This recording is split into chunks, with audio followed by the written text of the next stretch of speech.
Well, I'm joined now by Dan Ikenson from the Cato Institute. He's the director of the Herbert A Stiefel Center for Trade Policy Studies. Welcome to the broadcast. Thanks for having me on. So we understand that President Trump tweeted today, I'll read it to you in part, the U.S. hasn't had a trade surplus with China in 40 years. They must end unfair trade, take down barriers, and charge only reciprocal tariffs. The U.S. is losing $500 billion a year and has been losing billions of dollars for decades. Cannot continue, he says. Does it seem like at this point that he is trying to build public support for these tariffs? Yeah, I suppose he is. These are fallacies that he repeats all the time. The overall U.S. trade deficit with the world has occurred for 43 straight years. Once the United States abandoned the gold standard, the rest of the world was looking for places to invest, and they invested in the United States, and the inverse of the capital account surplus that ensued is a trade deficit, is a current account deficit.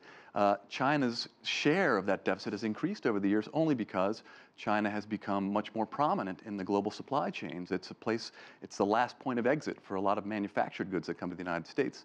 But yes, Trump, I think he's desperate to point out that this matters, that the trade account has any meaning, but it really doesn't, certainly not in a globalized economy. So Dan, what you're saying is you're not denying that there is in fact a deficit with China. You're just saying that the United States has been able to offset that with direct foreign investment into this country. That is the offset to it, but bilateral accounting doesn't matter in a globalized economy. Half of the value of U.S. imports from China is value that comes from other countries, Japan, Australia, Brazil. And half the value of U.S. imports are intermediate goods, the purchases of U.S. companies. So if we tax those, we're driving up the cost of production in the U.S., reducing the profits for the manufacturing sector. And this is the industry that's supposed to be providing the jobs for the people that President Trump is allegedly going to bat for. Let's talk about the WTO's role in the 301 dispute. Tell us about that. Well, the Section 301 of the Trade Act of 1974 is a law, a U.S. law that has not been used since the WTO was created. Basically, when the WTO was established, all governments gave up the capacity to be judge, jury, and executioner. So this law allows the U.S. president to go out and investigate unfair practices abroad, and if he finds unfair practices, he can respond with trade barriers. But under the WTO, we're supposed to take the evidence of wrongdoing to the WTO and ask them to resolve the dispute. By doing this unilaterally, the United States is acting in a very rogue way. It is undermining the rules-based system of trade.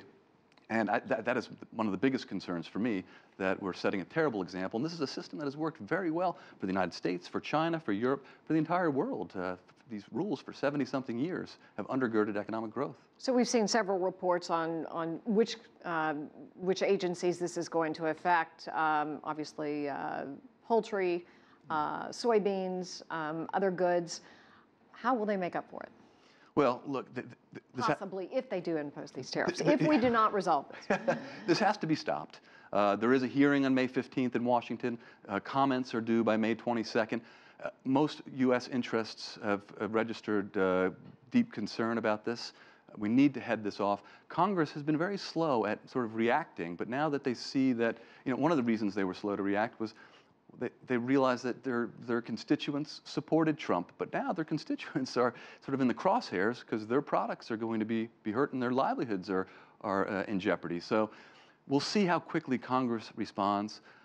There's not much support outside of Trump, Peter Navarro, Wilbur Ross for this approach. So hopefully we can avoid this. Right now we're talking about $106 billion of U.S. and Chinese trade that's in the crosshairs. That's about 15%.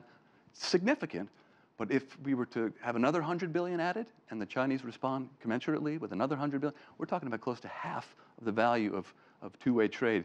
And it's not just the U.S. and China that will suffer, the whole global economy will suffer, and we have to avoid this. All right, Dan Ikenson from the Cato Institute, thank you for coming in.